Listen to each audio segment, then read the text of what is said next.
intii towradu ay dhalatay ee xukunka aad la wareegteen ee shaqadaadu ay badatay ee mas'uuliyadda ku saaran ay badatay noloshaadii sidee bay isu bedeshay haddaan runlow noqdo jaalle waxaan oran karayaa shaqadu way igu korodhay waana igu badataan oran karaya markaan runlow noqdo oo waxaa dhici kartaa inaan hameenkiina seexanin marar badan maalintiina aan ku xiriiriyo ayaa dhici karta laakiin haddana waxaan moodahayaa waxa aan u shaqaynhayaa wax qiimo weyn ay yihiin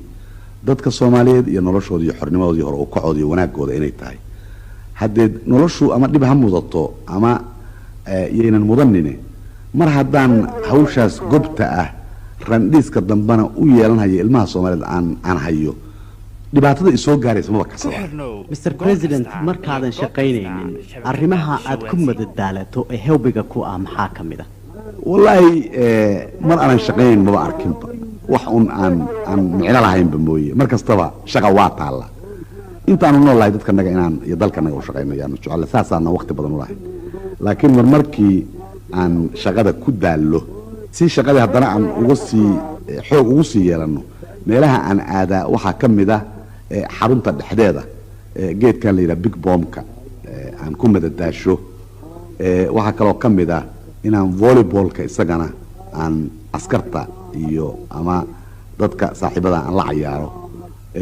haddii ay ii soo gashana haddaan faras helo waa jeclahay inaan eriyo cabaar Mr President waxaan jeclahay in aan ku weydiiyo shaqada aad qabato ta aad ugu jeceshahay runtii shaqada dalku ma kala leh mid la jeclaa mid gaara laakiin kullayba anigu waxaan ugu jeclahay marka aan hayo waxa durbadiiba teegaaraya ama wax u tarahaya dadka agoonta ah iyo dadka curyaanka oo Soomaalida oo dadka aad u liita markaasaan ugu jeclaa ama ninka aan shaqada haynin oo gaajaysan oo suuqa jooga marka aan wax la doonayo yaan ugu jeclaa sida runta shaqooyin kale aan u jeclaa waxa weeye kuwa dadku waagi hore Soomaalida ay ka faani jirtay Mr President tan iyo intii ay dhalatay towradu waa maxay arrimaha kugu waaweyn ee maanta aad isleedahay maydnaan qaban Charles aan hore kuugu sheegay annagu ma moodayno wax badan inaan qabanay maxaa wacay ninana de abaalba kaga rabnay ma jiro waajibna saaraabay ahayd noomana ay ogolaan karin wax weyn inaan qabanno dhaqaalaha dalku nooma ogolaan karin iyo sabab badan oo kaleeto oo markii dal uu ku dhaqmaayo hore isugu dhaqmi jiray nidaam aan muxuu ah maslaxadiisa haynin laakiin waxaanu isleenahay marba kulli wixii idin soo gaara suga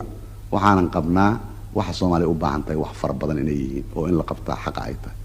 dhaqaalaha wax badan bay u baahan tahay in laga qabto tacliinta wax badan bay u baahan tahay in laga qabto caafimaadka wax badan bay u baahan tahay in laga qabto xagga dhismada aadanimada sharafkiisa iyo gobonimadiisa wax badan bay u baahan tahay in la qabto marka jaalle inta caruur Soomaaliyeed ay gaajo u dhimanayso ama qof Soomaaliyeed uu cudur u dhiman hayo sideeba aan marka ugu marayn karayna inaan wax qabanay balse anaga idin waxa weeye maalin walba meeshii aan qabanna waa inay meel sugan noqotaa ee wax dhalanteeda waa inay noqon waxaanu qaban karno inaan qabanno waxaanan qaban karinna inaanan u dhuun taagin waqti aan munaasib ahayn anagoon gaarin waqtiga munaasibka mid walba inaan sugno ayay tahay taladanadu